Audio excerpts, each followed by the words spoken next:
বিসমিল্লাহির রহমানির রহিম। পরিবেশনায় ও পরিচালনায় দিক দিগন্ত। আজকে ওসামা নামে আলী হোসেন ওসামা নাম শুনছেন? ইউটিউব ভালো বক্তা। সে বলছে আলিয়া মাদ্রাসার শিক্ষক, আমার ভাই আলিয়া মাদ্রাসার সুপারিনটেন্ডেন্ট, আলিয়া মাদ্রাসার শিক্ষক নাকি ব্যবসাখানার টাকা দেয় বেতন হয়। নাউজুবিল্লাহ পাঠ করেন। আচ্ছা ভাই বলেন তো, আমাদের বেতন ব্যবসাখানার ওই কয়টা টাকা দেওয়া হবে? ব্যবসাখানার টাকা কত? আলী হাসান ওসামা কি ব্যবসাখানার টাকার হিসাব জানে? কথা কয় না বারে। বাংলাদেশ সরকার বহু জায়গায় রাস্তা করে দেয়, পায়খানা করে দেয়, কথা ঠিক না? সারা বাংলাদেশে যে কটা ব্যবসাখানা আছে, সারা বাংলাদেশে তার ট্যাক্স, আমরা এক অর্থনীতিবিদকে আমি জিজ্ঞেস করেছিলাম, করছে খুব বেশি হলে 1-8 লাখ টাকা হতে পারে। কত? কথা কয় না বারে। আমি সেটি 1 কোটি টাকা ধরছি, আমি নিজের ইচ্ছে, তাহলে 1 কোটি টাকা ধরি, তখন ওর হিসাব ভুলও হতে পারে। তাহলে কয় কোটি ধরলাম? কয় মাসে? 1 মাসে। শুধু মাদ্রাসার শিক্ষকরা যে বেতন পায় ভাই কত হয় অনুমান সারা দেশে? 100 কোটি টাকা আমার মাদ্রাসা শিক্ষকরা পাই। তাহলে আমরা যদি ব্যবসাখানার ওই 1 কোটি টাকা যদি ভাগ করে নেই, এই হুজুরের বেতন হবে 25 টাকা। তো 25 টাকাটা হুজুরের চলবি? তাহলে আমরা ব্যবসাখানার টাকা দেওয়ার বেতন হয়। এই কথা যে ব্যক্তি বলছে সে কত বড় শত্রুতা করতেছে, কথা বুঝতে পারছেন? তাহলে কওমি এবং আলিয়া এরা কওমি হওয়ার কারণে নবীর উম্মত থেকে বাদ হয়ে গেছে।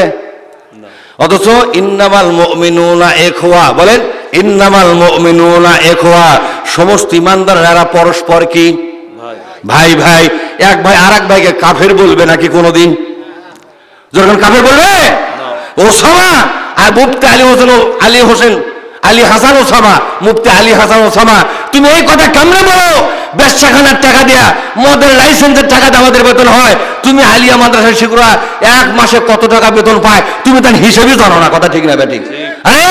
আরে মিয়া, শিক্ষা খাতে সৌদি আরব টাকা দেয়, বিদেশিরা টাকা দেয়, এদেশের কৃষক শ্রমিক জনতা বাসের থেকে টাকা, হুন্ডার এই যে হুন্ডা ভাই যদি কিনে, তার হুন্ডা যদি 1 লাখ হয়, তার 50,000 টাকা হুন্ডার দাম, আর 50,000 টাকা সরকার নেয়। জানেন আপনি খবর? হুন্ডার টাকা, সাইকেলের ট্যাক্স, হুন্ডার ট্যাক্স, টায়ারের ট্যাক্স, টিউবের ট্যাক্স, ওষুধের ট্যাক্স, তারপরে দলিল লিখতে জানার দলিল স্ট্যাম্পের টাকা, এর সমস্ত বিমান ভাড়ার টাকা, সমস্ত টাকা জমা হয় কার কাছে? সরকারের কাছে।